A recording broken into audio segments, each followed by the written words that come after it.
innovation, mobility industry, and Sumantra has graduated from Symbiosis College of Arts and Commerce from Pune and holds a master's program certificate in mass communication from Symbiosis Institute of Mass Communication, also Pune. So, ladies and gentlemen, I request Sumantra to please come forward and take the center stage.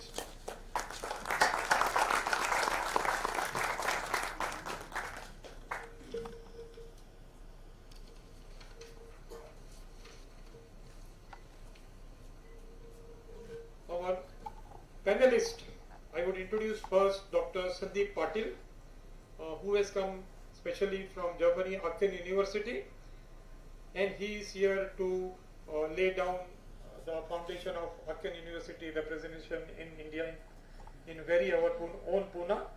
Dr. Sandeep Patil received his bachelor in mechanical engineering from Shivaji University, Kolhapur, masters from University of Stuttgart, Germany, and later on he did his PhD from RWTH, Aachen University.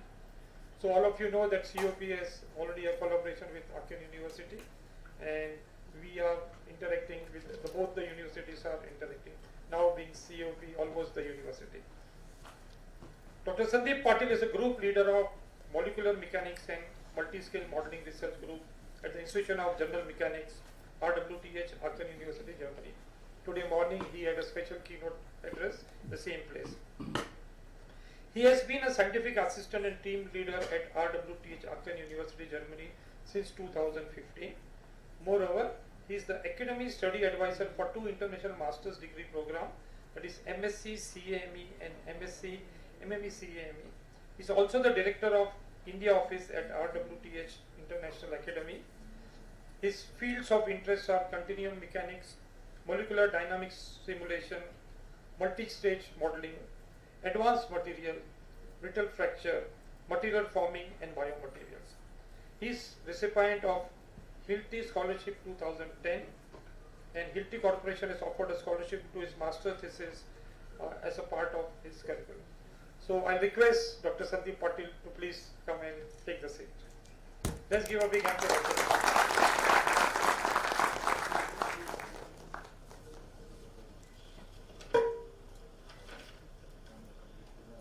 Our next panelist is Mrs. Lata Variawa. Incidentally, she is an alumni of COEP.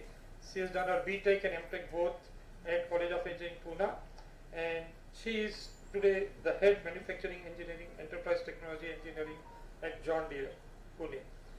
She has 18 years of experience in multiple roles in manufacturing, digital manufacturing, marketing, strategy, and then back to manufacturing as the manufacturing engineering head. In her group, there are 60 global John Deere factories across the world, where she is working on digital transformation of these factories. Let's give a big hand to Madam and request her to please.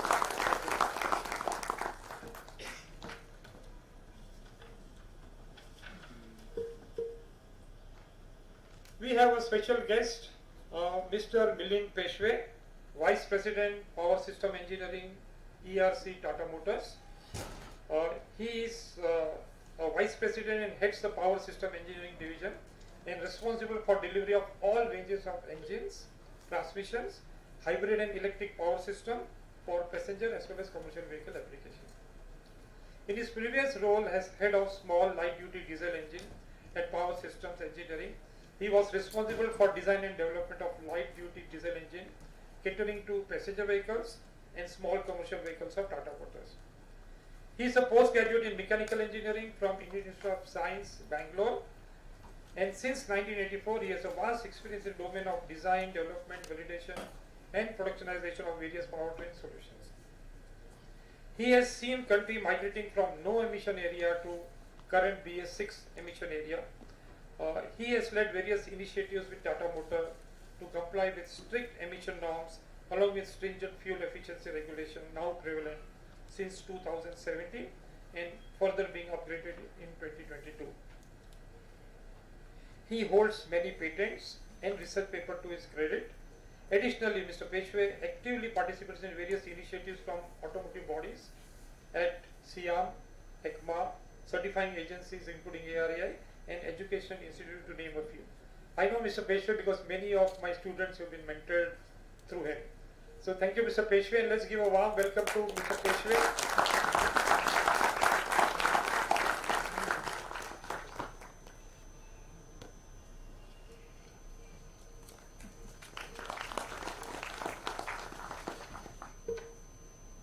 The next panelist is Mr. Vijay Pankhawala.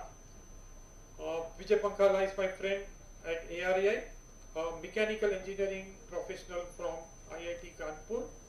Vijay has a rich, multifaceted experience of more than 30 years. At present, he is a deputy director at AREI, engaged with business development and corporate planning function, where his key responsibility areas include new market development, institutional alliances, collaborations, technology marketing besides business development, project mentoring and planning. Growth from the rank of research engineer to present positions, Vijay has substantially contributed in various areas like structural evaluation of components. He has been in the fatigue and structural dynamics lab, implementation of government funded research and industry sponsored projects, test lab management, project planning and monitoring, coordinating with government for funded projects at AREI, system implementation, education and training. Let's welcome Vijay Pankhawala.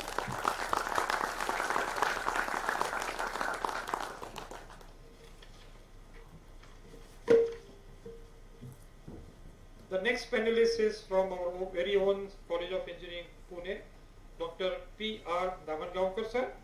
He is an associate professor in mechanical engineering and associate dean student affairs at COEP. He has done his bachelor from VRC Nagpur, now it is called as VNIT Nagpur, and masters from Government College of Engineering, Amravati. He has also done DBM from Amravati University and MBA also from Amravati University.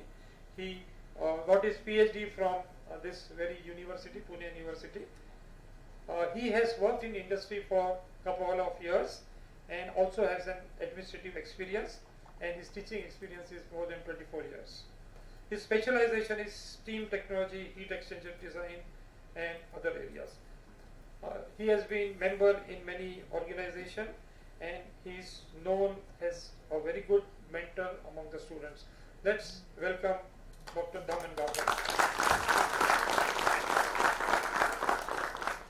So you would see that we have 5 panelists and you would see that they are from different areas because our subject is so crucial that we need people from academia and we need people from industry too.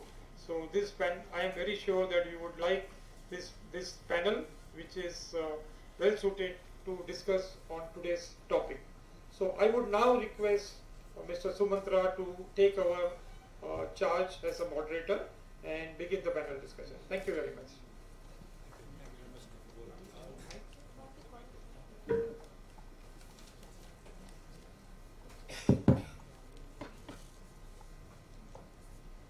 Thank you very much once again, Dr. Bora, and a very good afternoon to all.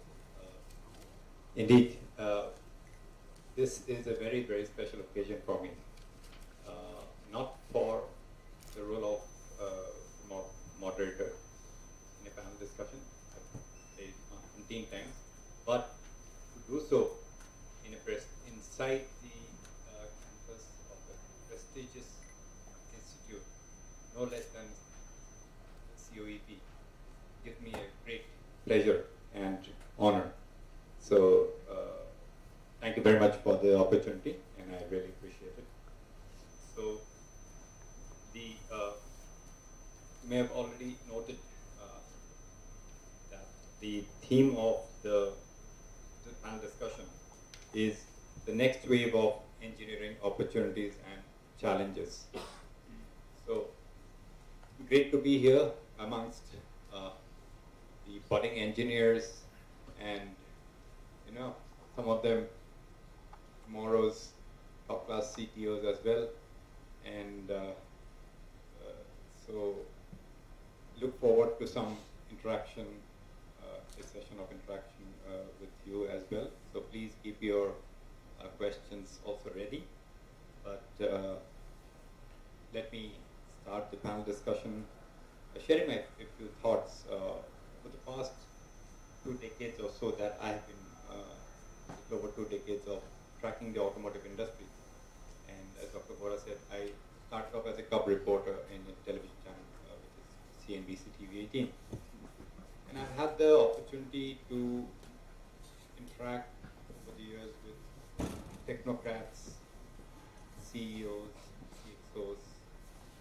But it's only over the last 5-7 years that the nature of change or the kind of conversations that I'm having is totally, I would say, totally different than what I used to have largely earlier. So here, today we know disruption is the name of the game. So is innovation. Technology always, especially across sectors, but definitely for the automotive sector always was the landscape for technology. So, but now it's of a different kind, and it's changing at a rapid pace. And Madam, John Deere is a good example of how, as an organization, tapping into the Indian engineering talent pool through setting up the Global Tech Center. So, why don't I start off the discussion with the first question to you, in terms of the trend of this fast, very swiftly moving trend of software penetration into the automotive sector, while the most obvious and the most visible is on the passenger vehicle segment, because it's also the most glamorous and therefore end consumer interest is very high. But it is penetrating across segments, including farm equipment. So could you just throw some light, give us a broad overview of which are the areas, how is software technology penetrating into, if I may call it, non-passenger vehicle segments, and how is it making kind of bringing in changes, and in the near future, what kind of developments can we expect? Till the time we have another mic, we can use this. Sure, thank you. I would just like to tell everyone we are online and we are available. The link has been sent, and many of them are listening to us, and we are also on the YouTube. Thank you for the question, and I like the word that you used for automotive. You said glamorous, right? And that's the exact difference between the importance of software penetration in automotive versus the penetration in the tractor industry, for example, the ag industry, because it's glamorous over there. It's good to have connected machines. It's good to have telematics within the cars. We are the customers there. But when it comes to ag, somebody's livelihood is depending on that. And there is an yield attached, which is the output that the farmer would always want to maximize. So I would say, in some way, the off-highway or the tractor industry or the ag industry is actually leading the way of autonomous journey. We recently launched our autonomous tractor as well, and precision agriculture has been a vision, and that vision is very fast converting, and part of it has already converted into reality too, because farmers would want to maximize their land, the yield from their land, and there's so much of data. We say that the farm is ripe for the produce. There's another way to say it: the farm is ripe for so much of data to be harvested from there. It could be agronomic data. That's the first set of data, which is what's your soil type, what's your nutrient value. There's machine data, right? When your machine is performing on the farm, how is the machine performing? And you would have heard of precision planting. You would have heard of just autonomous vehicles moving in a straight line, maintaining row to row distance, maintaining crop to crop distance, monitoring the plant health, and calculating the amount of fertilizer that needs to be sprayed uniformly, see and spray. So there is, and then the third data set is of course what the farmers would like to understand is climate information.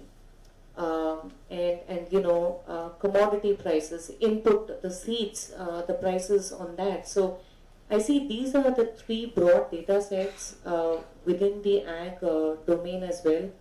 And it's an ecosystem, whether it is the farmer, whether it is the dealers, whether it is adoption of technology, everything needs to be working hand in hand. But to answer your question, how deep is the penetration of software in off-highway or ag industry? It is very deep. That vision, like I said, has been converted into reality. Farmers are now, it's different in India versus, of course, in other countries, and there is a contextual flavor in each of the regions. But the problems are also relative in each region. The cyber security, security of the data, the threat that farmers would feel vulnerable that their machine data, their personal data is out there, right? So it's going to take some time for everyone to universally and unanimously accept this, but the feasibility is proven, the value is proven, and it will only get deeper and deeper. Indeed, I think I'm loud enough, I guess. Can you hear me? Yeah? Yes. Great. Super. So, yeah, but still, for the streaming purpose, that will help. In fact, very well put, and especially what I draw at least one particular example, which is autonomous driving, which is this A of the ACE acronym, or ACEs, depending on how the industry picks it up. So I think this would the farm equipment sector would also kind of do a service in a way, if I'm not wrong, in terms of technology development of maturing this technology in the farm application in controlled environments, which can be kind of tapped by the on-road vehicles, right? So that would be kind of a contribution, so to speak, from off-highway application of. Well, I started off. I can understand there are a lot of students from mechanical engineering here. So don't worry. I mean, mechanical engineering will continue to be the key, the fundamental stuff of the industry. It's just that software content is on the rise. So, Dr. Damangaonkar, if we are talking about the next wave of emerging opportunities and challenges of engineering, so people like you play very, very crucial role because you are grooming the engineers of tomorrow, the CTOs of tomorrow, R&D heads of tomorrow. So, in the current scheme of things, are you kind of realigning some of your strategies or some of your curriculum and maybe adding some new dimension, given that there's so many new developments happening, so many new requirements happening, which where perhaps there's no history of, at least in the Indian context. Will you throw some light on that, please? Thank you. Topically, new challenges that are emerging on the horizon. And indeed, the scenario is changing fast. The technology is also changing fast. Accordingly, industry is changing fast. Started with industry 1.0, then 2.0, etc. Now it is 4.0, and definitely in near future we will be going towards industry 5.0. Simultaneously, along with industry 5.0, it will be society 5.0. Then with all these activities going on, the manpower that is given to the industry, it is from the engineering institutions, or you can say the education institutions. It is always said that the stuff that comes from the engineering institution, in part of it is not employable. Means to make it employable, some additional must be given to the students. So what is that additional that can be given to the students? Today we are slowly moving towards gig economy, wherein probably there won't be the need of permanent workers. There won't be a salaried job. There won't be any such type of benefits that are given to a permanent employee. but it will be a sort of contractual jobs. Even now, as we know, the very hot topic going on. So in that sector is also not away from the contractual jobs. So when an engineer is placed on a contractual job, for what time he will be or she will be on the contractual job? In such cases, the person must be multidimensional, multi-skilled. Now for this, it is necessary to break the boundaries of disciplines from the engineering education. Let us not have mechanical, electrical, civil, electronics, computer, instrumentation. But if there is a person engineering and having selecting the subjects of his own interest, I see that there can be a basket of different subjects and a student is given opportunity and freedom to choose the subject of his interest with a defined credit system, so that once that credit system is acquired, the person will be said as an engineer, and then he will be definitely going to the sector of his own interest.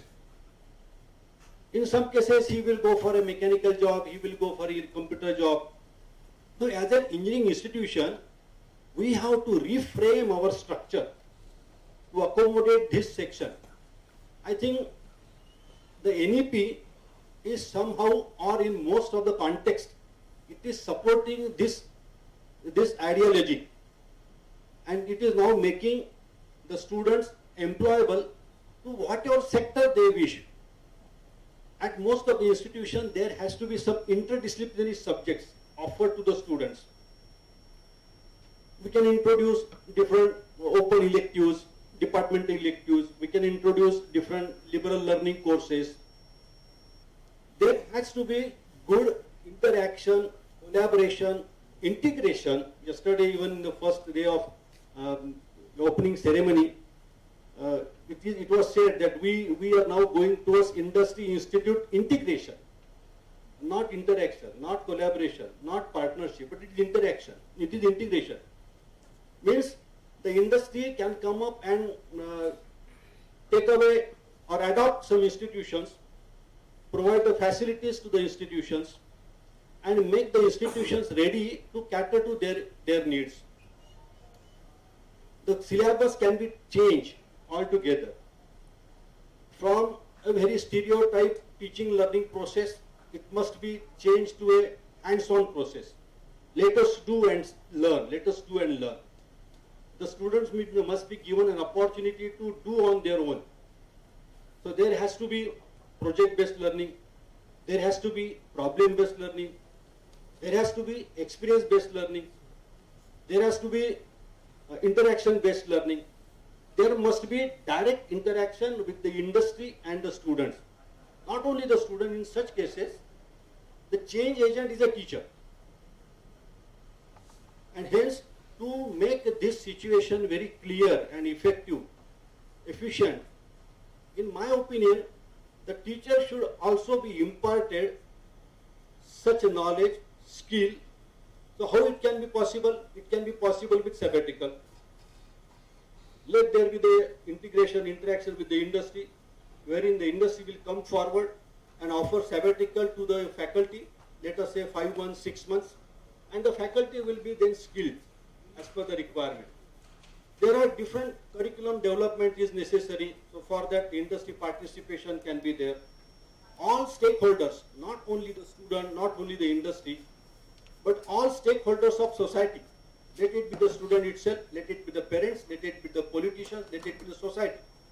Each and every component of society must be involved in making change in the existing curriculum system, so that the students will be made employable, not only employable only, but they will be a contributor in the development. We say already disruption. The disruption is taking place in each and every sector. So it is necessary now to make a drastic change in the existing system. The freedom must be there. Let us break the boundaries of conventional education system. Now it is necessary, it is necessary. This is my opinion, wherein we can, in such cases, we will be very fruitful. We say that Industry 5.0. What is Industry 5.0? It is not the extension of, it is not the new generation. It is extension of Industry 4.0. When we are expecting that the labor will be again going to the industry. Wherein we were supposing that there will be automation, involvement of computers, but now it is the need that the labor has to be on the industry, because the expectations are changing on. And with this changing expectations, it is necessary to change the structure, ideology of the institution. And yes, industry, they have also recognized that the change is required. And I am very satisfied to say that in India also, now the institutions are changing their scenario, their ideology. And now they are trying to cope up with what are the needs of today, not only today, but the future needs. I think very well said. Let's give a big hand to Dr. Thank you very much, sir. In fact, your remarks also touched upon two aspects. One is you have been very candid to say that yes, I mean, in India, Mr. Peshwe will perhaps agree with me that it's been a long-standing, I won't say a challenge, but scenario in Indian context where there is a skill gap. Yeah. So from the GET, when he comes into he or she comes into the industry ecosystem, it's not that he or she starts working or contributing right from day one. That day one may come maybe after 6 months or maybe after 1 year also. So you have touched upon that, and which is a very right way to look at the scenario realistically, because perhaps the way at the pace at which things are changing, perhaps we may not be able to afford that, to have that scenario for too long. So in that context, industry academic collaboration, which you also touched upon, becomes all the more crucial. Professor Patil, I'm sure in university, I'm sure you will have some our OEMs, tier 1, have some kind of labs in your university already and working very closely. So my question to Mr. Peshwe is this scenario, especially if you look at it, let's forget what has been happening now on, because let's move this moment on. I mean, from now on, if you look at it, and if you have to really kind of address this long pending issue, yes, there has been improvement, no doubt about that, but there's been incremental, perhaps a little bit more than incremental. But now things are changing, many things are happening at a very fast pace, things are growing exponentially. So what are the measures that we need to, what are the levers we need to pull to address these two things? One is they reduce the skill gap, help the graduates be more industry friendly or more employable right after the graduation, and secondly, the closer industry academic collaboration, because industry has to do a lot of things but may not have the bandwidth, whereas the expertise may lie in the academy. Thank you for this question, very interesting question, and I can retrospect last 35, 40 years, but I have spent in the industry. So I can see the whole span of my career into two stages. There was quite a stable stage from say 1985 to 2005, where things were not disruptive. Year on year, there were not many changes, and whatever fresh graduates, postgraduates, or even the 10th and 12th students we used to take into the institutes, from institutes to the industry, we had enough time to train them our own way. In fact, in Tata Motors, so we used to take a person who has passed out a 10th standard, and we used to teach him for 3 years to make him a master craftsman or a skilled team member. And that used to be very good in that era, because we used to make, say, machinists, carpenters, fitters, and so on and so forth. And they used to then rest of their career work in that direction. Right from 10th, 12th, graduates, postgraduates, even the PhDs, people join us, and we had enough time to slot them into the domains what we wanted. And then they were delivering rest of their life without any problems. However, but today to have that time to qualify as however, 2005 to 2021 era, you see things are changing drastically and rapidly, and especially last 5 to 6 years, you have no control on anything. Every day morning you wake up, it's a completely new world. And this is because of what? So many things. First is globalization. Second is communication. Third is affluency increase all over the world. Fourth is aspirations in the minds of the customers. And fifth is abundance technology available everywhere to take it. So you take any field, need not be automobile alone. You take telecommunication, you take automobile, you take farm equipment. Everywhere and anywhere there are changes, and changes are very drastic. Again, I'll come to automobile first, and then maybe we can look at others. In automobile, since so many years we were only talking about diesel and gasoline, to certain extent CNG being the fuels. Today, we have 25 different options of fuels and mobility solutions possible. All of them are feasible.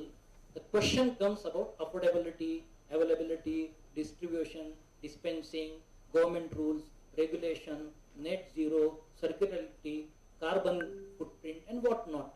And all this is coming like a tornado on all of us. There are regulations from global scenario, there are regulations from local scenario, there are total cost of ownership from customer point of view, and there are affordability also coming from customer point of view.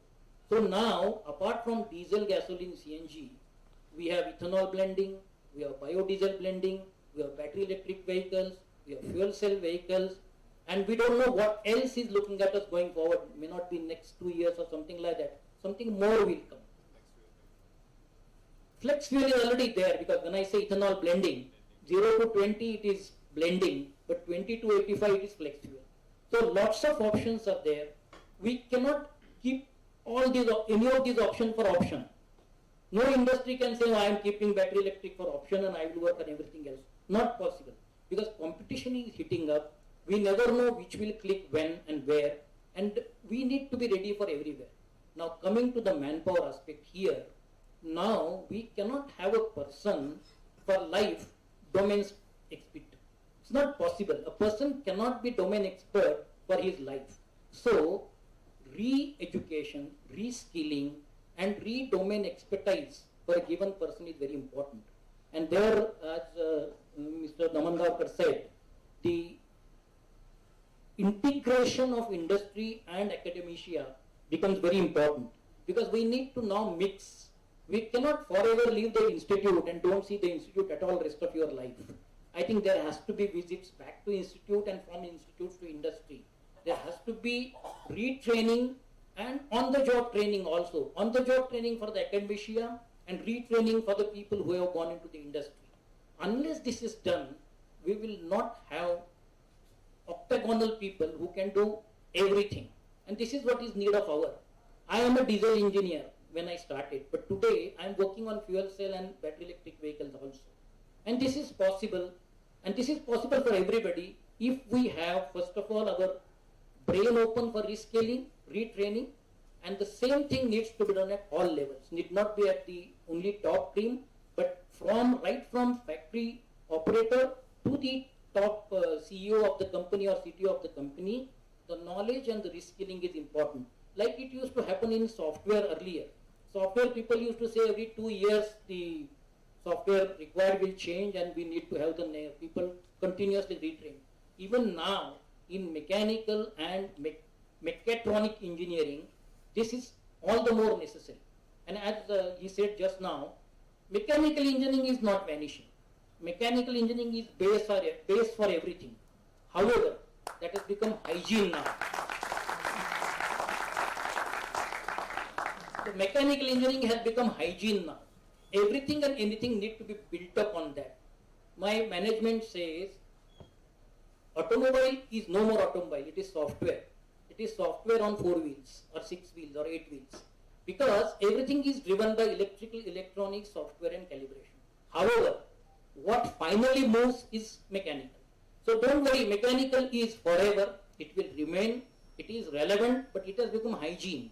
It is no more advanced. Advancement is coming on the top of the layer, which is electrical, electronics, software, calibration and maneuvering. So it's a very complex game. However, this needs to be sorted out. Another thing, in most of the foreign institutes, when a student goes for master, there are options to be chosen from 300 subjects. There is no side, there is no mechanical, I am telling from my children's experience. You can choose 6-8 subjects or maybe 20, 30 subjects depending on your capability in 2 years, and you can do the masters in your own choice, in your own field, and then train yourself, maybe conglomerate of so many technologies put together and become a professional. So I think the education will change, the industry will change, the entire format of actual job people do will also change. But I think because of the globalization and communication, India will not be behind.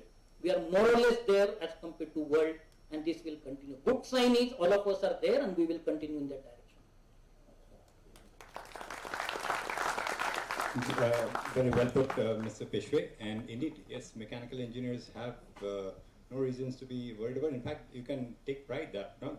As he said, the mechanical architecture plays the role of the foundation, a base.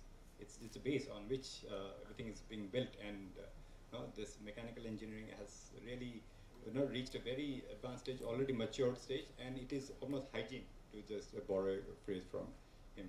And the problem is how to bring back the students to mechanical engineering, because now yes, at the time of admissions, the core branches, they are not mostly sought for, but the core branches which are sought for are always the software branches.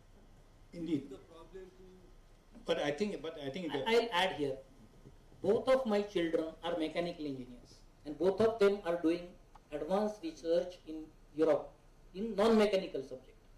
So it's possible. it's possible, absolutely. And to be relevant and to be contemporary, I think there has to be developments on the mechanical side also, right, sir? And Base has to be mechanical. Please understand, because the base, if you do have a strong mechanical base, you can do anything and everything above that. indeed. So, and these words are said by someone who has had what, 40 years behind you in the industry, sir. So so you have reasons to kind of take that as a guidance also. So let me bring in Professor Patil. From what my observations are, is that not to say that industry academic collaboration or partnership or activities are not happening in India. They are, but few and far in between. And given the scale, the needs of the industry, the scale of the country, but quite often in the West, from what I observe, it's very almost integrated. It's very close, and there are lot of examples. Lot many OEMs or many tier ones have labs permanently in university. I'm sure maybe in university case also. So what are the things that you think can be can serve, or we can take as lessons from the West to be kind of implemented here, and thereby kind of leverage the best of both worlds. Sure. Hello. I would like to continue with what already Mr. Peshwe said. I did my mechanical engineering, and then I did my computational mechanics. Then I did my PhD in biology or biomechanics, and then I'm doing now multidisciplinary. So this is a perfect example. When I started my masters, that time the thing was there were some topics like a spider silk and some other nacre. So these are the topics were very, very interesting for the society, or let's say for material science. So there was a scholarship from German Research Foundation. They asked me to do the research in the multi-scale modeling, and for that I need to learn biology for 1 year. So I was thinking, okay, I should spend 1 year, or shall I go for the job? That was very interesting, and that was 3 years PhD. I did it. I learned biology. In 11th, 12th, we had a possibility to take the biology or mathematics. I hate biology, but I learned biology when I started my PhD. 1 year only dedication for the biology. So ultimately, it paid out. I'm now working in interdisciplinary field and getting a lot of research paper in this direction, because nobody understands the angles, nobody understands the cross section, stress strain, simple things in biology. So it is very, very advantageous if you are moving from one field to the other field, better than the field where people have been working for ages. So I think this is good thing for the mechanical engineer. You can move anywhere. Coming back to your question, actually in India, what we are doing is too much focusing on the development. That's what I feel like. We are not focusing on the research, only developing. What do you need tomorrow? Okay, I'll do it. But what do you need day after tomorrow? We are not interested at all. So that's the basic problem here. In Germany, whenever we apply for funding, whenever we get some funding, there is a story behind it. For example, I was working with a glass, so I did some simulations, fundamental simulations, but it wasn't interesting. So I worked for almost 2 years on the topic. We published some work, so there were a couple of interesting articles. Then Sangaran, which is a typical glass company, they contacted us that based on the research paper that, okay, you have been working in this area, shall we have a collaboration with you? And they started giving us funding. So it always starts from the academia that to work on any topic and then give the idea to the industry that, okay, see, I'm working in this area, do you need some help? On the other hand, some industries are coming with some specific problem. We want to get this rid of. So some specific problem. And if you have done already work in this area, then you are easily give the solution to the company. If you start working after that, when you see the problem, that's really going to be hard time. And then you'll accept that proposal, you'll spend some time, employ some people, and at the end of the day, you don't know where is the bottleneck. So you'll start. And that's what's not happening with the Western countries, especially if I can talk on the behalf of RWTH. Almost more than 230 funding is coming from the industry. So a lot of BMW project, Audi, Porsche. So all these companies mainly situated around Stuttgart and Munich, but all the research is there in RWTH. All the engines. So there's some issues. They're just putting the engine in the ICA or some of the institutes in the RWTH. They're getting rid of this noise or some simple time parameter studies. They're just giving to the institute without any problem. And at the end of the day, they know that they will get rid of it. It's not like that, okay, we'll study this and we'll get back to you. Definitely, no. It's not like that. We are not creating our background. We are not coming out with a clear vision that, okay, I've been expert in this, okay, give me the problem. So that's the, I think, where we are missing. That's where I think India needs to work on, focus on, right? Yeah, that's what I think. So I think this would also go as a good suggestion for maybe the HRD ministry also, because I mean it's like these things cannot be done achieved overnight. It has to be, and it will take years to kind of I mean, if you press the button now, or steer now, the ship will move maybe 2 years later. So, but let me come to Vijay Pankhawala from ARAI, which is Automotive Research Association of India. Regulations, what I've observed, have also influenced the adoption of technology, which in turn has a relation with engineering activities, things like that. I mean, if I take one of the recent major developments was, if I take BS6 as an example, around with BS6, not to say that those technologies were not existing, they were, but they were not being adopted, like advanced emission control technologies and things like that. So, and suddenly, India found itself, suddenly the average import content of vehicles, correct me if I'm wrong, sir, went up because that ecosystem was not ready. Yeah. So OEMs, tier ones, everyone had a challenge, but at the same time, they had no choice but to meet the deadline, which is again, I mean, kudos to the automotive industry, which is for setting a world record of bypassing one whole emission regime and meeting that. But then it came at a cost. It came at a cost of the non-existence of the local local infrastructure. So like that, because these are opportunities depending on how one looks at it. To the tier one, these are opportunities. Those who have to meet the challenges also. So likewise, what are the regulations you think in the foreseeable future that will come to India, which may may challenge the engineering capabilities of Indian engineers? Thank you very much for this question, much anticipated.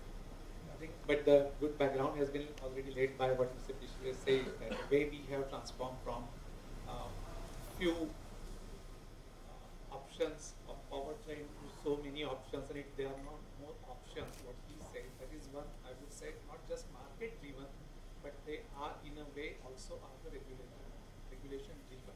So the drivers what automotive industry looks at is one is the regulation. Hello. Yeah. And other, of course, is the market driven. So, as he rightly said, the one biggest transformation what we saw as an industry at the country level was the transformation from BS4 directly to BS6. And similarly, what more regulations are in offing that is going to drive our day-to-day work, and as Dr. Patil also said, after tomorrow's work also. So immediate thing that comes to my mind is the ADAS and AV, the most challenging thing that is in front of us. For India, before I go into that, let me redefine the case for Indian perspective. As you know the case, it is connected, portable, shared and electric. But as India perspective, how we look at it, probably at area level, we say C is already connected and shared. A is more of affordability and access. S is sustainable and safe, and E is energy independent, or I would say. So that is how we look at that. Now, having said this as a perspective, you would see that the regulations are more or less tracing the Indian case perspective. So whenever we say the new regulations are coming, they are progressively becoming stringent, making the earlier regime more challenging for the next technologies to offer, and of course for the right reason. One is for the sustainability, that is for environment, for clean environment, and other is for the safety of the passengers and the road users for life. So likewise, the immediate thing now, the ADAS, that is advanced driver assistance systems, are the new things to come. When I say ADAS, it has many different perspectives. It could be simple lane change warning technology, from there to collision avoidance.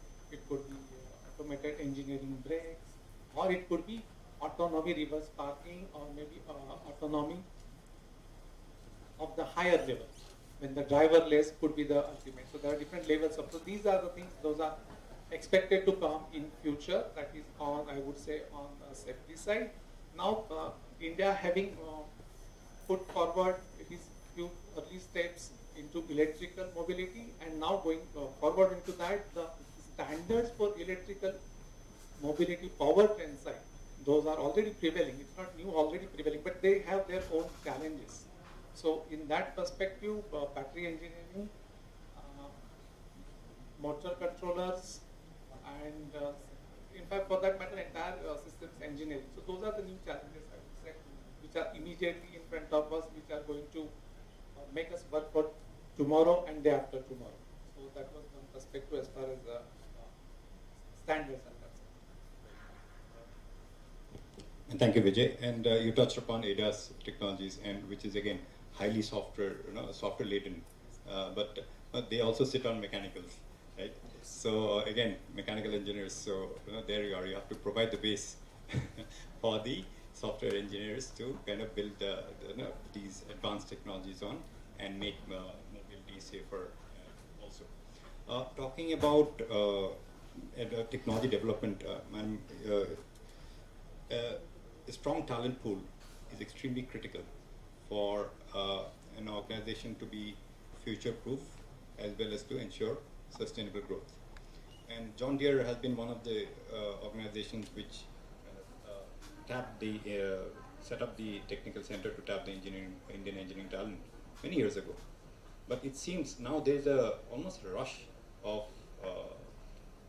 global organizations mainly of setting up tech centers here. May or may not be for technologies to be implemented in India,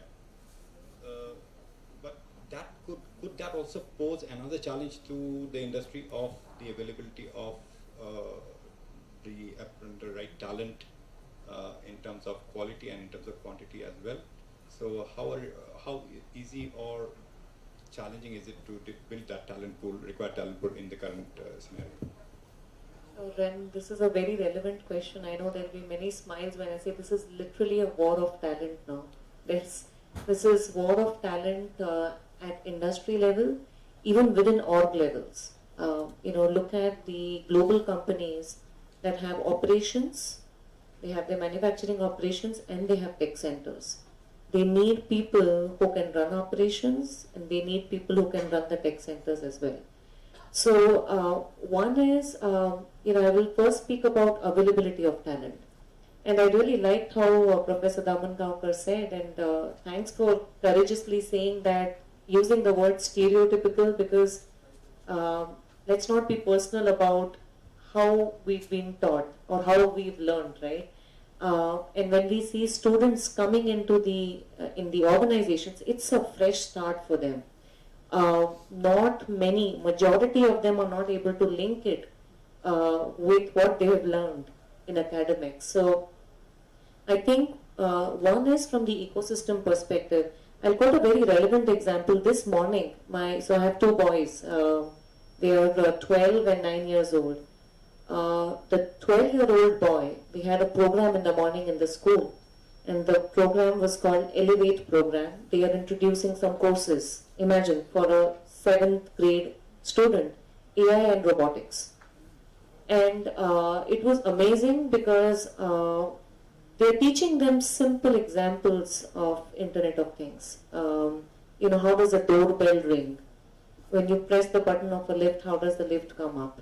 Simple things. In simple language, what is the mechanics behind the things that you see running around? So I think availability of right talent. People are there. Students will be there. We will, and India as a country, by the way, I also have responsibility for our Mexico Tech Center. We have engineers in India, we have engineers in Mexico. So students will be there, but will there be the quality that is expected for them to have an expedited immersion in the industry? So readiness of that talent right from the beginning by tweaking the way we look at academics is fundamental.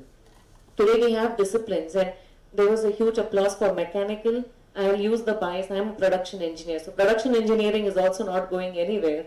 Mechanical production will stay because you will need people to understand those processes.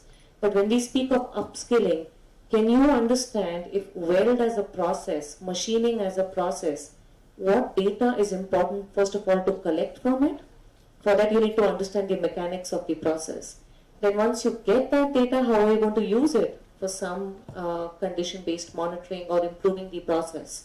So you need to instill those aspects. When you look at the complete tech stack, technology stack, right from the hardware, software, connectivity, cloud, analytics, how do you have that, like you said, break the boundaries? Make it contextual within production engineering, within mechanical engineering.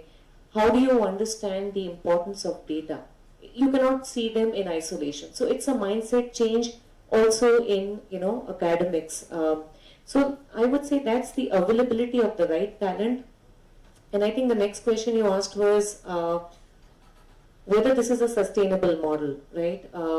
There is no one answer for that. We'll have to continue to train people. We use the term digital dexterity. We have our own lab. We were just speaking of labs. We see how our operators, how our people who are core manufacturing folks can come and get their hands dirty on, stations. If there is a CVML use case, let's say, that we are working on for fault prevention, for mistake proofing, what's that technology? What's the OT-IT integration that is important to understand? So I think we have to keep building and maturing our ecosystem, and you have to retain the talent as well, because that's the biggest challenge, I would say. Industries, everyone is on that wave of digital transformation. Everyone is at a different juncture of digital transformation. And, the salaries, the roles, there are different motivators for people to hop from one place to the other. Understanding what's the motivator and retaining the right talent, engaging them in the right kind of work, are some of the steps that corporates and GCCs have to take. Thank you. When you said that it's going to be a war over talent, it reminded me of a conversation I had recently with the global CEO of a major tier 1, an MNC, close to $3 billion. And he was saying, he shared the same sentiments. He said that it's going to be a big fight over talent. It's not about resources. He was saying that, at least in his organization, he said we have more money than the number of ideas we have to do what to do with that money. It's going to be the talent. And not surprising that that organization is now going to where the talent is. Not that there is abundance of talent as in industry-ready talent. So it's setting up tech centers in places like Coimbatore, Trivandrum, which is not usual. Usually it's Bangalore, Chennai, Pune, yeah. So now the organizations are going where the talent is, but unless the talent pool, the quality of the talent pool is high, quality and quantity both are high, there will be a scarcity of talent. Even if you go to the wherever, it won't be found. So that is where I would like to ask you a question. What should be done, to ensure that there is no scarcity of this kind in the foreseeable future, because things are changing at a very rapid pace. So my opinion here is we have no dearth of people coming out of institutes. We have, I think, world's largest engineering institutes of different level. We have IITs, we have NITs, we have engineering colleges, we have engineering colleges like COUP, we have private colleges, and so on and so forth. So the people coming out of institutes, there is no dearth. The question is, what is the quality of this education we are giving to these students which are coming out? And there Mr. Davnkar's point comes out, that if the education system itself is overhauled very quickly, and we have this talent coming, relevant talent coming out, numbers is not a problem. We need to have the quality in those numbers. Then I think it will be abundant for all of us to have them, get them trained and use them. And as I said, education alone is not adequate. That is the starting point. That starting point could be okay for the first domain. But domain expertise change, domain expertise richness, and domain expertise increase over the period of time. Skilling, reskilling, going back to institute and coming to the industry again. If this formula is very sensibly done, right from governments to institutes to industries together, all three stakeholders have to work together, governments, institutes and the industries. And if collaborative way this is done, I think we have a vast population. We have intelligent engineers. We have fantastic institutes.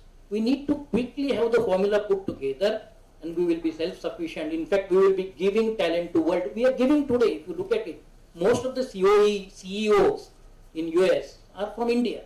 So talent, there is no dearth. We need to train it correctly right from source, right from engineering, post diploma, degree, PhD, whatever it is, and then blend it together, government, industry and institutes. And that's the only solution. Otherwise, this war will continue. Right, Sanjay. If we get the formula right, as you said, we can really tap the demographic dividend, so-called demographic dividend that India has. There, Mr. Professor Patil, if India has the quantity, broadly saying, generally, not to say that India doesn't have very talented engineers, the fact that many global CEOs are of Indian origin, including the one I just recently mentioned a couple of minutes ago, he is also of Indian origin. It's not to say that talent is not there, it's just that talented of the right quality, right level is not in abundance here. So at least from that parameter, perhaps Germany scores over India, though quantity we beat the Germany hands down. So how can we take maybe a few leaves out of Germany's book or the Western world's book to kind of ensure that along with the quantity, the average quality level also goes up significantly, especially in these disruptive and very unpredictable times and fast-changing ones at that. I would like to answer this question with my personal experience. When there was a possibility to have a PhD, or there was a possibility to get a job in Hilti, where I was doing my master thesis, Yeah, as we born and brought up with considering the financial things, right? So we'll just calculate, okay, how will I get it in 3 years and how will I spend it? So my professor called me and he offered me PhD, but he said, okay, I know what you are thinking, so let's put on a paper. So he been to India a couple of times, so he knows how Indians are thinking. So he showed me a paper, he made the 2 columns and said, okay, if you work 3 years in the company, you will get this much amount of money. On the other side, if you work with me doing PhD, you will get this much amount of money. And at the end of the day, you will get the PhD degree and this much of money you are losing. That time I understood, okay, even though I had an interest in doing PhD, I was thinking about going for a job. It's all about calculations. That's what we have been doing. And if you don't follow your interest, or let's say what's the important, interesting in near future, we are just going to think about financial things, or let's say everyone has an issue about the finance, right? So everyone is thinking about, okay, what I will get in 10 years, 5 years. So everything is about calculation. If you go away from that, you will find that, all problems will be solved. To go to the example of German students, they generally go to such a courses which are not, if you see the employability ratio, is very low, but that student has interest in that field. That's perhaps a contrast to what we do in India. Yeah, exactly. And the other point is, institutions also in Germany, they are providing a lot of help for the students in terms of, okay, if I see this master's program, which I have been academic advisor 3 years back, it was all about modeling and simulation related to that. Now I see that computational intelligence, ANN, ML, lot of things, but as an application to the mechanical engineering. I mean, within 3 years, so much dynamics, so much changes, and now I see that it's AI course or it's mechanical modeling. So you see the blending happening from the both sides, and that's what not happening here. I mean, probably institutes are trying, but then there is no response from the student side, or sometimes students are trying to go to the respected, or let's say interesting field, but might not be the institutes are ready. So might be there's a problem lies in between. Perhaps your remarks may also giving Dr. Daman Gamkar some ideas about, as you said, combining software and mechanical. We have discussed a lot of many things, but I think the one important component is missing, that is the students. What is the role of students in all these things, accepting the challenges, future challenges. The role of student or the role of engineer nowadays is not only to serve the company, to work in the organization, but it is a solution provider to the organization, to the industry. His role is innovator, to find out new things. And this is the era of imagineering, that is imagine and engineer it. Because nothing is impossible, now nothing is impossible. Even you must be knowing that scientists have already designed and developed a time machine, wherein you can go in past or in future. So nothing is impossible. Our role as an engineer is imagineer. Imagine and engineer it. Then accepting this challenge, what must be qualities that we have? So in my opinion, I divide the CV in always 3 components. The first component is the educational excellence, that whatever field you are there, you must be excellent in that field. You must have a thorough knowledge, a foundation, must be very strong foundation. Then second is the co-curricular excellence, that all components that are related to your field, you must be having. For example, I am a mechanical engineer, then I must have proficiency in using some software, some simulation tools, some 3D modeling tools related to me. If it is ML, then I must be well versed with machine learning, AI, whatever it is. So I call it as co-curricular excellence. I am not saying that proficiency, I am not saying that you must know. I say that excellence. At least that excellence is always a relative term. Then the third is very important, that is the extracurricular excellence. Remember, the person is a human being, and a human being, there is a psychology, there is behavioral science. So here the engineer should also know certain things about humanities, behavioral sciences. And thus, if you have all these 3 excellence as in your component of your CV, then definitely you are not only employable, but you will be an asset to the organization, not for today. but for future. Remember, those days are gone, wherein the industry were expecting highly intelligent quotient people. That those days are gone. Industry also expect, in addition to intelligent quotient, they expect a person with highly emotional quotient, a very sound mind, risk-taking, adjusting yourself in any changing scenario. Even COVID has taught us a lot of things. I always say that this generation is lucky generation because they have faced COVID. I, as an employee, at my fag end of service, I have seen how to deal with the very adverse conditions. Now I will be retiring on 31st of May. At the verge of my retirement, I have seen that how to adjust with the very adverse conditions. Those challenges I never faced in my career. But my dear friends, at the start of your career, you have faced that challenge. And that COVID has taught us that don't stop. Don't stop. There is always a way to do. And the third part that industry always expects is a social quotient. The COVID has also taught that we need a social quotient. Now industries, they are again moving from work from home to work in office. They are inviting all employees on campus because that social aspect is missing. And we are human beings. Of course, there is the era of man-machine marriage. We will not go into that. This is man-machine marriage. But this component is required. So my dear friends, when we are discussing how to cope up with all the changing situation, your role is also important. Absolutely. And not only the industry role, not only the teacher's role, not only the institution's role, but your role is also important. You should make yourself compatible and adjustable enough with the changing situation. We are there to give something. Industry is there to give something.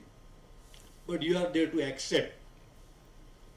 And if I see the, generally, I'm outside of engineering also, if I see the average maturity of the youngsters, of the youth today, that even I'm far junior to you all, but even I observe that the maturity level is far higher in today's youth than what it was in my case also. So therefore, all of you are in absolutely very exciting times. I wish I was of your age now, and I always keep telling Dr. Bora, whenever I'm invited to the SA India Baha event, I always feel, as much as I enjoy the event, I also have a regret. The regret is that wish I could turn back the clock and get an opportunity to maybe be among the students there, getting their hands dirty, building their own vehicles. So amazingly interesting times you are in. Yes, uncertain of course, challenging yes, but as you know, the sword is the sword has to be steel has to be forged to be made into a fine sword. So take it in that spirit. So and as some of the panelists also pointed out, a lot of opportunities, and like Mr. Peshwe also cited the example of his own mechanical engineers, but they are doing something else, but that serves as a base. So it doesn't limit your opportunities. In fact, if at all, it will kind of help you kind of build a base to do something, a lot of interesting stuff. So on that note, it brings us to the close of this panel discussion. We have overshot the limit a little bit. Sorry, Mr. Baker, I think we also got a little bit. But always great to have a discussion and around such a topic. And thanks a lot once again for this opportunity. And back to Dr. Wood.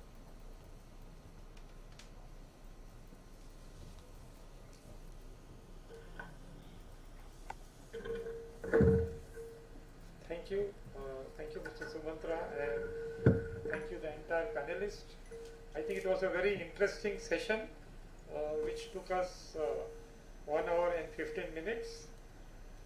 We started with how software technology penetrates into our products, not only in passenger car, but now coming in all products, including white goods. And then we saw what type of talent pool we would need in future.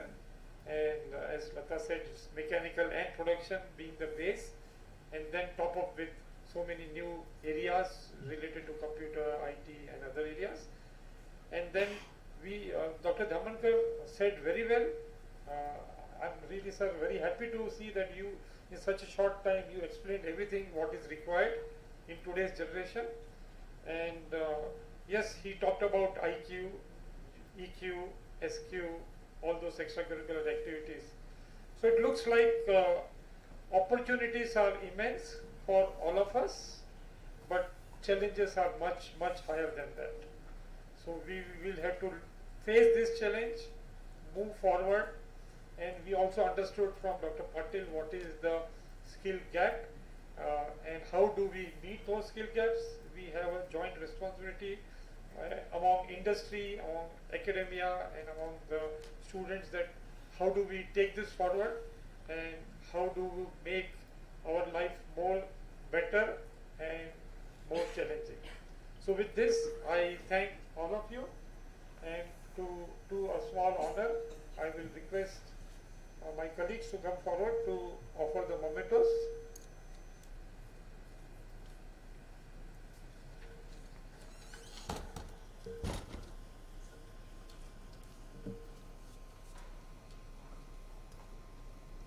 So any feedback from the audience? We have a couple of minutes. We can circulate the mic, and if anybody wants to ask a question or say something.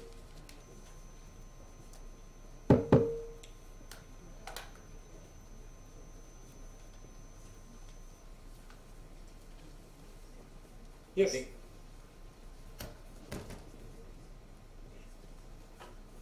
Good afternoon all. This is Dr. Karasgikar from Production Department.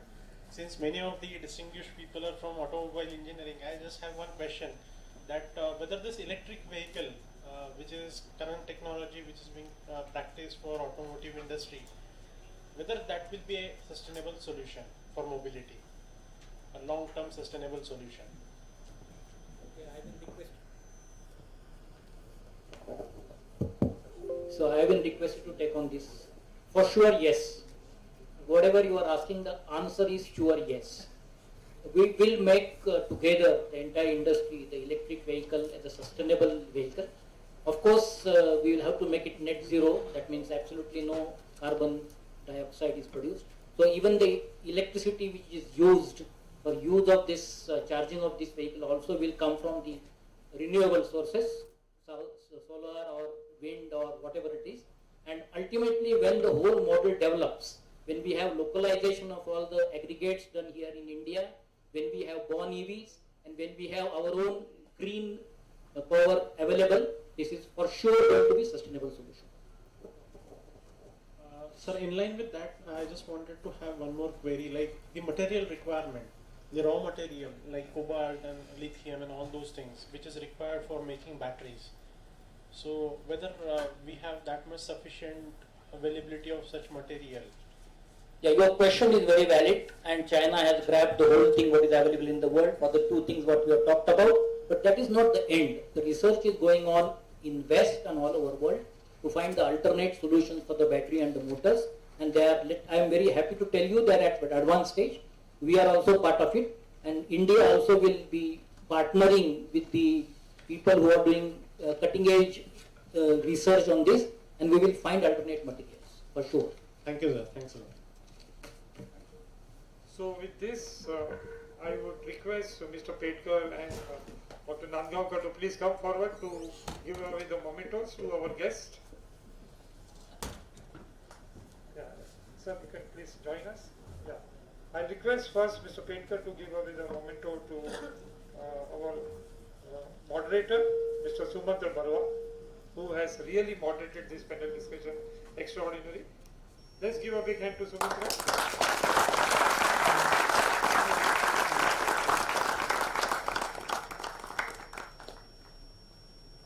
I request Dr. Nandgaonkar to offer a memento to Mr. Peshwe. I think the 40 years of experience of Mr. Peshwe.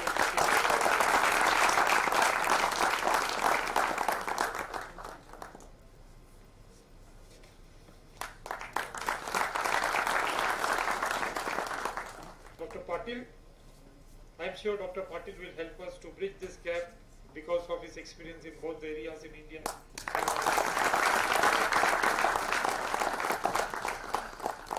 Mr. Vijay Pankhawala, organizations like AI would always offer us challenge, and we are all ready to face this challenge.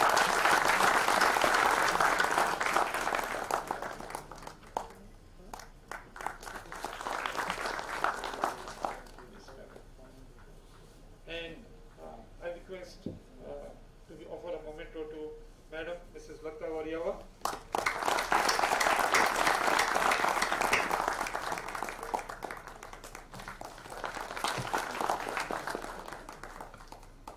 With this, we come to the end of this panel discussion. Oh, sorry. And finally, my own colleague, Dr. Daman Thaukar. I have taken him for granted. Yeah, sir.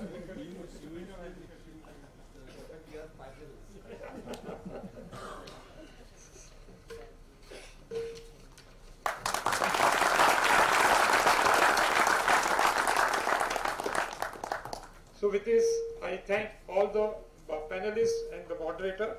Thank you very much. And we are all now set for the valedictory function. I request all of you to occupy the first row.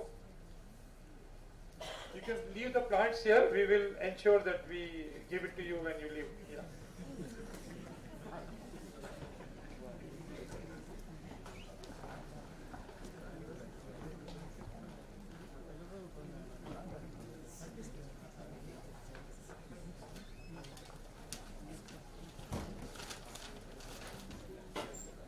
So I now request Madam Preetam Khilmokar to take over for the valedictory function.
Good afternoon, everyone. On behalf of Mechanical Engineering Department, I welcome you all for this valedictory function of Second International Conference on Advances in Mechanical Engineering. I request Chief Guest of today's function, Shri Rajendra Petkar, our Deputy Director, and our HOD to occupy their seats on the dais.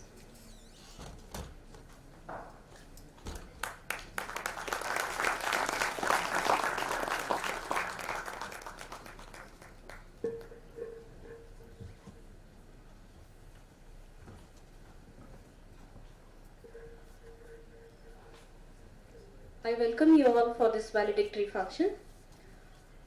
We are coming to the end of this 3 days knowledge festival. Today we have CTO of Tata Motors, Shri Rajendra Petkar, as chief guest of today's function. I request our Deputy Director, Professor Manoj Rathod, to felicitate today's chief guest.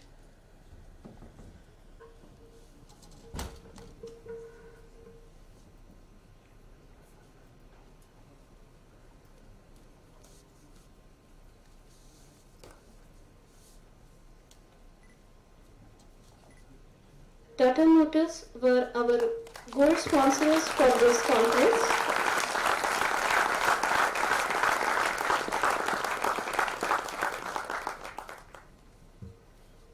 There was one person who were always there to communicate between us and Tata Motors. We would like to felicitate Mr. Gaurav Gupta for the efficient communication.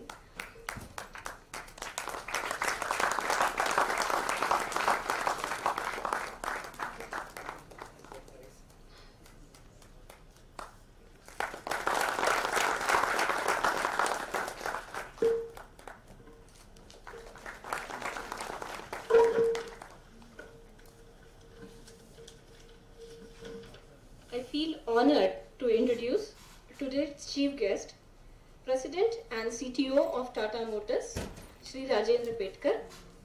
Shri Petkar is the President and Chief Technological Officer at Tata Motors. In this role, he heads the Engineering Research Center and drives the vision and strategy for technology planning and development.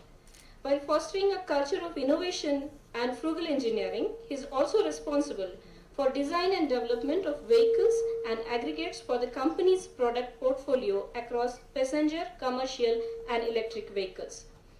Sir, we all are eager to listen to you. Please address this august gathering.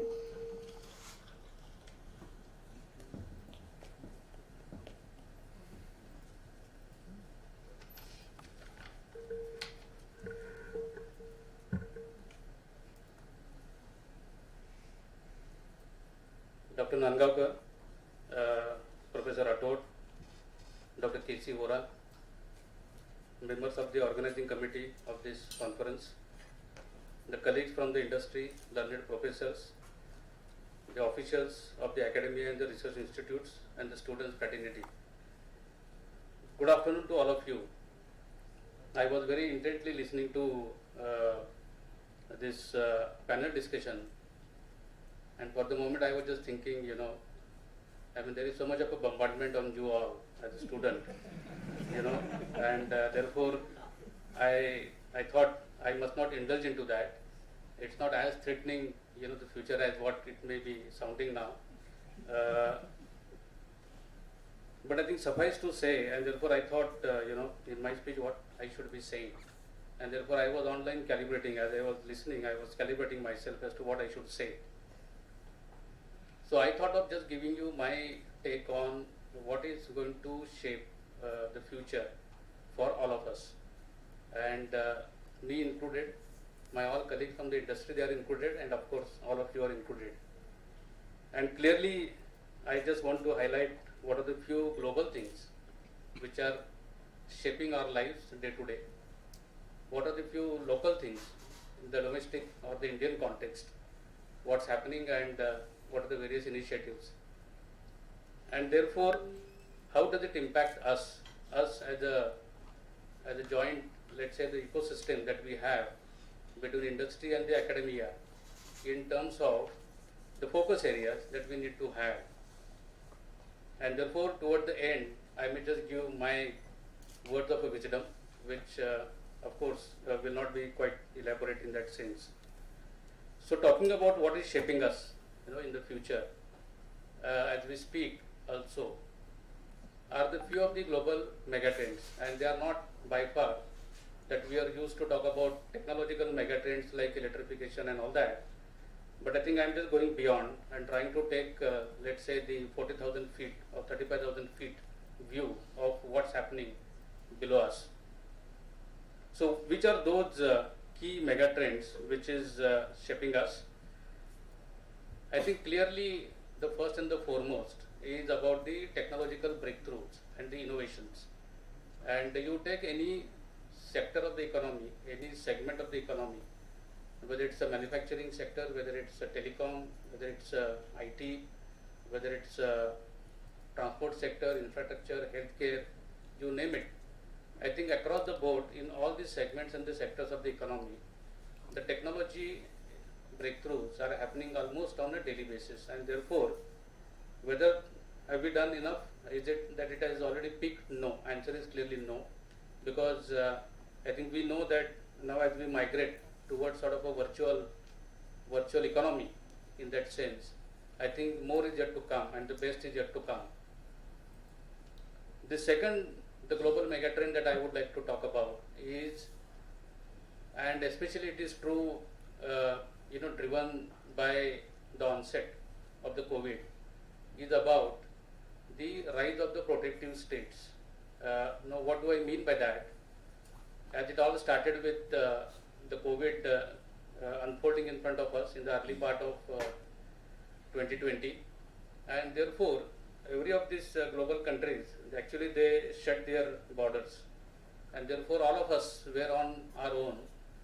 And to add to that, as India as a special case, we also had a threat from the neighboring countries on the northeast side, and therefore it was but important for us to ensure that within the bounds of the boundary wall of the country, that we actually do everything, and therefore we don't depend on the others.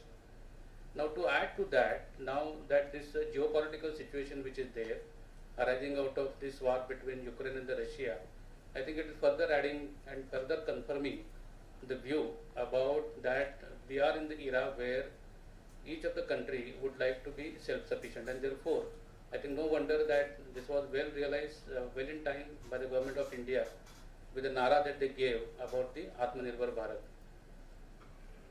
The third global trend which is very clearly visible is about the climate change.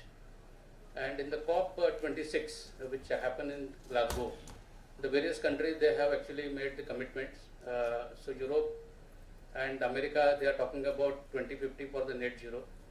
America is talking about, China is talking about the 2060, and India is talking about 2070. Now this is actually going to bring a paradigm shift in every sector. It's not just transport sector. I mean, the question which was about the electrification was quite relevant. But I would say that the energy intensity of the product, the scope 1, scope 2 and scope 3 emissions, which we quite often talk in the industry, which deeply get intertwined with the need to go toward the renewables, is something which is now gathering a momentum, and it is something which is an irreversible trend now.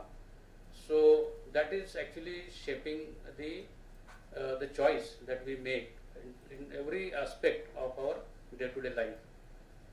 The fourth one is which is related to the demographic and the social changes. Now, what do I mean by that? In the developed markets, the population is aging, and whereas the growth which is happening in the populations is mainly coming from the developing nations or the underdeveloped nations. And what actually it means? It means that there is a shift in the focus or shift in the center of gravity toward the Asia and the ASEAN region as far as the development is concerned, the innovation is concerned, and the intellectual property generation is concerned. So this is happening, and in fact it is expected to now accelerate even more compared to what it has been happening in the past few years. And the last but not the least is about the rapid urbanization. Now, how it is relevant? I think it is significantly important, because while despite we may say that we should broad base and we should make sure that there is a equilibrium that we have between the rural and the urban centers, but willy-nilly there is a continuous transition which is happening, and therefore every week, if I look at the data at a global level, we see that about 15 lakh people, they get added to the urban population, and therefore now it's a challenge and it's an opportunity, and therefore in many ways, if we see this what's happening, actually it is going to spur the innovation across the way you do the town planning, the way you do the infrastructure planning, the way you plan for the energy supply and the consumption. So I think while there could be many more other global megatrends, but I thought that I would pick on this 5, which is where now we need to be looking at and how it is going to shape the future for all of us. So while this is a global, but now what is happening in India? And I think I must say that with the kind of the vision and the policies the government of India has been having, I think we are quite a vibrant economy, I must say. And in 2022, this year, we have crossed some of the advanced countries, and we have become the fifth largest economy in the world. And I know for sure that if we continue with the same pace, we are not going to be, looking back. We are going to be actually a third global economy in the world in the few years' time. So this is something which is happening under our nose, and we must feel very proud about what as a nation that we have been doing. Now look at the policies of the government of India, which is actually also shaping the way that we make a choices on the technology, or because it's more relevant to the academic institute in terms of the way that we shape the syllabus and the curriculum, is also about to do with what's happening here. And there are many things. I mean, in the transport sector, I don't want to talk much because I presume a lot of things would have been said before. But as we speak, the government has recently announced the auctioning that they would like to do as far as the 5G spectrum is concerned. I mean, that's a huge game changer as far as India is concerned. There are a lot of social schemes which the government of India has laid, like Jan Dhan Yojana or the Startup India.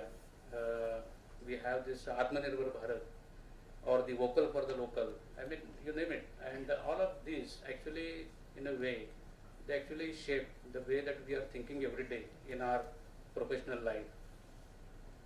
So we need to take a cognizance of this and make sure that we actually become relevant, we remain relevant. And I am saying, when I say we, I am not saying students, I am saying we means all of us. So now, arising out of the global as well as the domestic and the local trends and the situation, and therefore what are the key focus areas that we are tracking, that we think it's important, and therefore I thought I must share this with the community here, so that we make sure that we see the future. I mean, the purpose is that we know, and then we understand what we do, and then how we do it. So there are a few things I thought I must talk about, which are the focus areas. And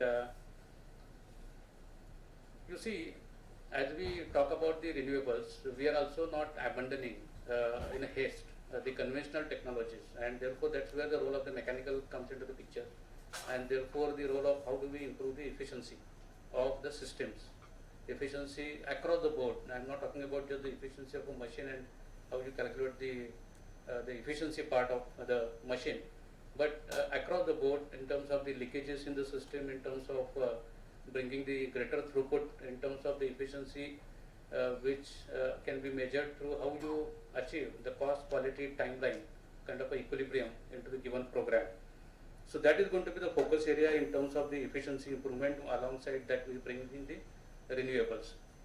The other focus area is going to be about the explosion that we are seeing in the AI/ML. And AI/ML is what, finally? I mean, it's all that you have to have data, and then you do the data analytics, and you look at the trend, you use some AI/ML engine to assist you, and therefore make sure that that every next step is actually intelligently captured and driven. So this is happening in every sector, and therefore I think for the people here, I think this is the area which I think is going to be of more importance if it was not already important enough. In terms of the materials, in fact, I mean, it's a basic thing. Let me say this, that the advances in the materials, and it's an evergreen subject. I mean, I don't know, even when I was in the engineering college, I was told that that there is a more potential to the mechanical engineering, and there is more potential after 5 years, let's say, to the IT and the electronics and all that. But and therefore the mining, metallurgy, those were the areas which were perhaps underserved in those times. But I think those are the basic areas, and this is the basic foundational block. And a lot of work is happening, and I feel as a country and as an institute we are not doing enough, and there is a scope. So when we look at how do we improve the efficiency of let's say the battery, or how do we improve the life, how do we improve the reliability, how do we bring down the cost and manufacturing process, so on and so forth. Everything gets actually driven by the fact that what the choice, what the innovation happening in the area of the material science. Industry 4.0 is something which is equally important. It's digitization or digitalization across the board in terms of the design process, in terms of the manufacturing process. But when it comes to Industry 4.0, it specifically relates to the manufacturing and so connect up everything, smart connect. So all your machines, equipment connected, you have the IoT, Internet of Things, you actually do the data processing, and then actually you do a lot of application development, and therefore how to enrich your own internal processes to minimize the cost and the time to market. So that is something which is going to be the significantly important focus area that we will have. There is a pivotal shift which has already happened, from the hardware to software. That doesn't mean that there is no underlying importance of a hardware. Hardware is actually the basic block, but gone are the days of pure mechanical controls, electromechanical or the electronic controls, and therefore any piece of the aggregate that you take today has actually the number of sensors, actuators, electronic control modules, and now a step beyond that is to do the fusion, and therefore you only should have one controller, a domain controller, which will be actually operating across the full, let's say, the product or the aggregate. So the pivotal shift from the hardware to software is happening, and we must actually ride on that, is what I say. And it's not like that only the IT guys is their prerogative to do that. In fact, there are many people with a mechanical background. They actually have been transitioning as a part of their professional development to become software engineers. Cloud computing, another area, and then manufacturing techniques. Advanced manufacturing techniques. I think one point that I heard in the panel discussion was about the employability. And at one point in time, we as a country were very, very, I would say, far good in terms of the manufacturing science, manufacturing technology. Somewhere we have gone down. Maybe the countries like Germany have come forward, but there is enough scope. And with the now what Industry 4.0 can do for us, there is actually an opportunity for us to leapfrog. So from my point of view, I think let's also make sure that if we have to address the issue of employability, it cannot be done unless we as a system are able to focus on the manufacturability, domestic manufacturing, and domestic manufacturing already has a significant contribution to the GDP of the country. So these are the focus areas I thought, and I'm not getting into too much of a nitty-gritties of function-wise or area-wise, which are the important areas.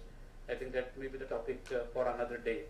And therefore, if this is what it is, if these are the global trends, these are the local trends, and these are the focus areas, and then therefore what we should be doing. And as I said in the beginning of my speech that I'm not going to bombard with what you all should do, but I think suffice to say that it's the learning mindset. And the learning mindset to me is very important. It's applicable at all the levels, at all the ages. Even in the companies that we have the program, we constantly talk about the skilling and the reskilling of the people. And those who actually show the bent of a mind toward the constant learning are the ones who actually climb higher in the organizational ladder. They have the better chances of getting into even the businesses. So my humble submission and the suggestion to you would be to always keep the flame of a learning mindset always alive. That's the one which is going to be handed to you in all your thick and thin kind of times. The second one is about to be being very practical in the sense I particularly don't like much of the PPTs. People spend their days on the MS team nowadays and just go through the PPTs and discuss like that. But I think it should be a good mix of the physical and the digital. And unless you experience, unless you touch, unless you feel, how can you discuss on the MS team about the consumer preference? How do you How do you understand him? What he or she likes, and touch and feel, the experience. And other day we were in a conference in Delhi, Sumantara, you were there, where people were talking about the cockpit of the future when it comes to the passenger cars or the commercial vehicles. So it's all the experience finally, and the experience fully cannot be through the digital means, and therefore it's important that we stay grounded, and we have the physical kind of a system and the environment that we all must imbibe. I think third thing is, perhaps this is the last thing because I think other things may have been spoken. I think we should all enjoy. We should all, not get bogged down. And we feel that, that, oh my God, so much is happening, so much of, the dope is being given, and therefore, where am I going? I think it's all finally boiled down to, we should enjoy the journey, and make sure that, like, one of the professors said, it's about, it's a good mix between the individual aspirations, but also the health and the well-being, and the health and the well-being of self and the families and your relatives, friends around. That's very important, and I think if you have that ecosystem very well placed, I can assure you that the first part, which is about your academics or the career growth, is to be taken for granted. So you please learn. Yes, it is important. Yes, you be practical, but at the same time, I think learn to enjoy everything and take along everybody with you. So with that, let me stop here, and thank you very much for inviting me here. My pleasure.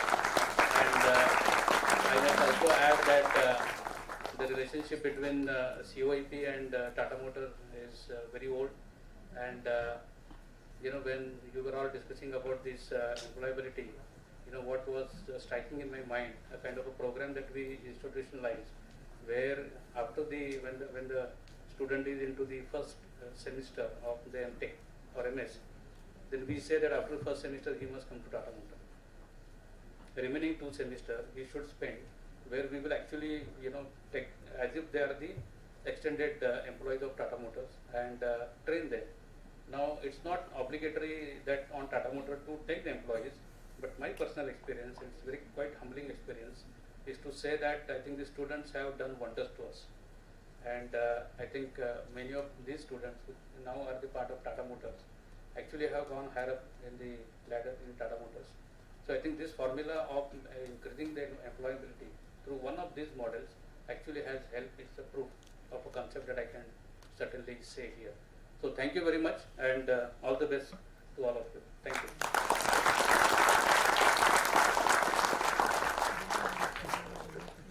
Thank you very much, sir, for your insightful words. You were talking about efficiency improvement. Probably this conference was our effort to improve the efficiency of academics, sir. You talked about Industry 4.0, AIML, advances in materials, advances in manufacturing process. So all were the tracks in our conference, apart from the conventional tracks like thermal engineering and design engineering. So thank you very much, sir. We were preparing for this conference from August 2021.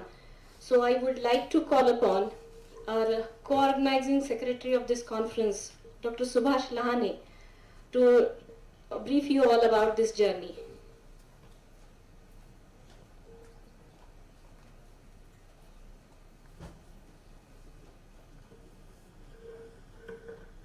Good afternoon, one and all. Honorable Chief Guest, Sri Rajendra Petkar, President and CTO Tata Motors, Honorable Deputy Director COIP, Professor Manoj Rathod, Professor M.R. Nandgaonkar, HOD of Mechanical Engineering Department and Convener of ICAME, all Deans, Heads, Co-Conveners, Organizing Secretaries, distinguished participants, delegates, industry experts, faculty members and students.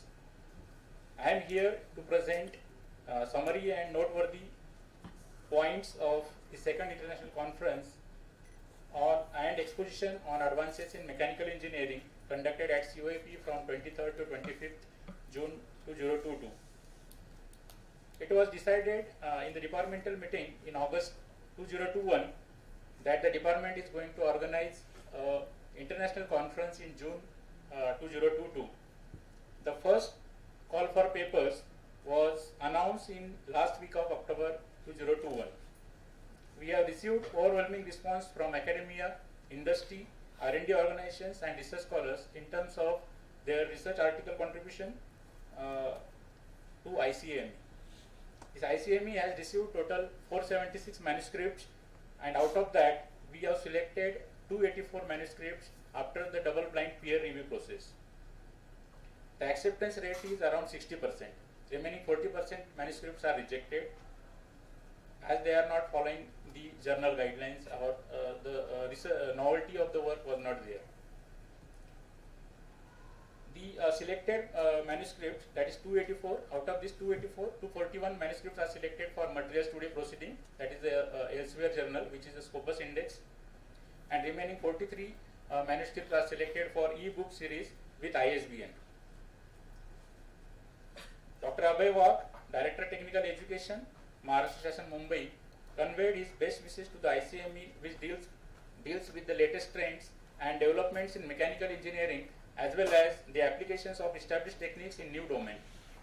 The conference was inaugurated on 23rd June in presence of Honorable Chief Guest Dr. Pramod Chaudhary, Executive Chairman, Praj Industries Limited and Member Board of Governors UAP. Guest of Honor Dr. Praveen Mehta, Director General DRDO, and Honorable Director COAP Professor Mukul Suthavne sir. Professor M.R. Nandgaonkar, Head Department of Mechanical Engineering and Convener ICME, provided the information about department and the objective of this conference. Professor Mukul Suthavne, Director College of Engineering Pune, briefed about the legacy of the institute and emphasized on the conduct of this kind of conferences frequently during the inaugural function. Dr. Pramod Chaudhary delivered a presentation on a novel approach, Industry 5.0, enhanced version and bioeconomy, which provide the guidance about the reduction of carbon-based emissions by implementing the biofuels like ethanol and methanol for the power generation. He also throws light on transformation of industry right from 1.0 to 5.0 and enhanced version with respect to bioeconomy. Dr. Praveen Mehta briefed about the roles, responsibilities and technology development for better and world-class indigenous DRDO products. He also showed the interest in development of Center of Excellence in collaboration with the academic institutes like COAP. After that, Professor Rudra Pratap, Vice Chancellor, Plaksha University and former Deputy Director, ISC Bangalore, has delivered plenary talk on new paradigm in engineering education. He emphasizes on taking the inspiration from nature and implement that in engineering education. Thereafter, the technical presentations were conducted by prominent industries like Willow, Mather and Platt and Forgia. In the afternoon, the exposition was inaugurated in presence of Padma Shri Pratap Pawar sir, Chairman Board of Governors COAP. He has visited all the stalls and interacted with industry representatives. A demonstration was performed by DRDO of Pinakagan. Dr. Anuradha Ganeshan delivered a plenary speech on circular economy for providing the sustainable solution. The circular economy is a system solution framework that tackles global challenges like climate change, biodiversity loss, waste and pollution. She was also brief about the eco-design which minimizes the negative environmental effects. Thereafter, the technical presentations on technology in product development were given by Vyas 3D, Altair, Autodesk and Renishaw. After that, parallel session 1 was conducted at 7 locations for different tracks. Second day of the conference was started with keynote address by Professor Onderaj from Germany on infrastructure-based sensors and their role for automated driving. Mr. Anand Adya, Founder Chairman, Pathlock Incorporation, New Jersey, USA, delivered keynote address on launching, exhibiting and scaling the startup in 2020s. Third day was started with a keynote by Professor Sandeep Patil, ICAME University, Germany, on linking molecular and continuum mechanics with application of biomimetic nanomaterials and advanced materials. After that, just before this valedictory function, we had a panel discussion on the topic, the next wave of engineering opportunities and challenges. Dr. K.C. Ora, CEO of COAP's Bhav Institute, has chaired the panel discussion. and Mr. Sumantra Barua had moderated the same. The panel members were Professor Sandeep Patil from ICAME University, Milind Peshwe, Vice President Power System Engineering Tata Motors, Ms. Lata Varia, Head Manufacturing Engineering John Deere, Vijay Pankhawala, Deputy Director AIR, and Dr. P.R. Damangaonkar from Mechanical Engineering Department COIP. It was really a nice discussion from this academia, R&D organizations and industry representatives. It was strongly mentioned that industry should involve while designing the curriculum to get the student employability, to increase the student employability. It was also mentioned that if you have a strong base of the mechanical engineering, you can do many things around this with the help of IoT and the AIML. During these past 3 days, total 7 parallel sessions were conducted in different locations with respect to different tracks. In first track, that was thermal and fluid engineering. So in this track, 52 papers were presented. In track 2, that was based on the precision, micro nano and green manufacturing, 36 papers were presented. In track 3, design engineering, 31 papers were presented. Track 4, energy and environment, 25 papers were presented. Track 5, material science, 23. Electric mobility, 18. Mechatronics and automation, 16. AIML and AR/VR, 18. Industry engineers and IFP, 19. NVH and condition monitoring, 17. And in last track, that is HVAC and R, total 18.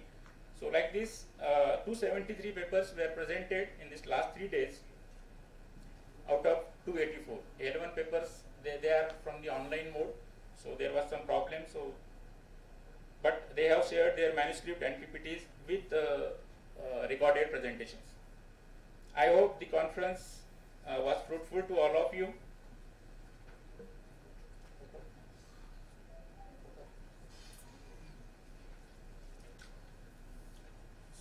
And lastly, in the valedictory session, Mr. Rajendra Bedkar throws the light on the new visionary policies of the government of India, and he has also included in his speech that IoT, AIML and hardware to software, many things, cloud computing, manufacturing techniques and the employability, student employability, many things he has covered that we have already heard. And the Professor Pond has already proposed the vote of thanks in detailed manner in the inaugural function. So quickly I will propose vote of thanks. On behalf of ICAME Organizing Committee, I thank Dr. Abhay Wagh, Director Technical Education, Maharashtra Shasan Mumbai, for his best wishes for the conference.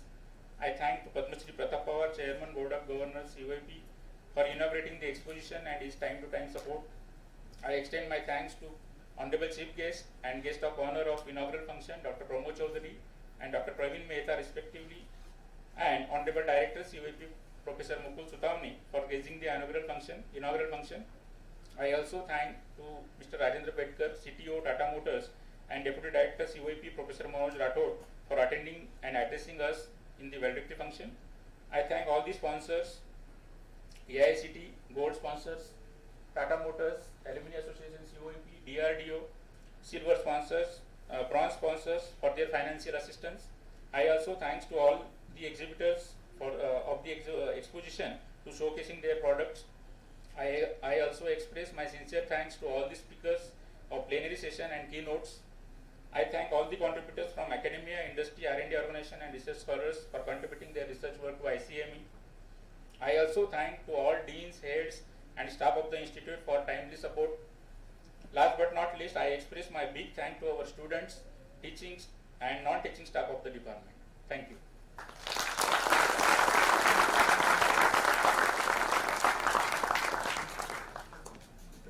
Thank you very much, Lahane sir.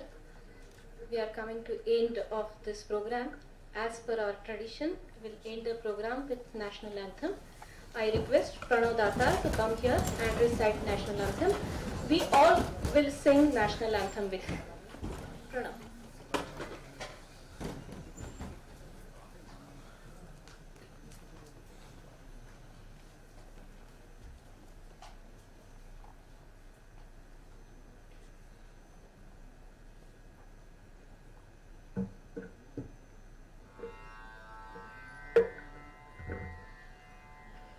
जनगण मन जय हे भारत भाग्य विधाता पंजाब सिंध गुजरात मराठा द्राविड उत्कल बंगा विंध्य हिमाचल यमुना गंगा उच्छल जलधि तरंगा तव शुभ नामे जागे तव शुभ आशीष मागे गाहे तव जय गाथा जनगण मंगलदायक जय हे भारत भाग्य विधाता जय हे जय हे जय हे जय जय जय जय हे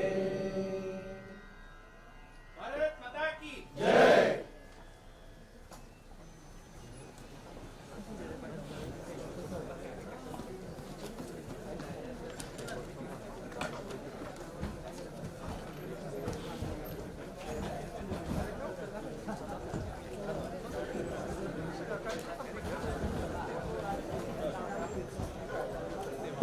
Tea is arranged outside. Please have your tea.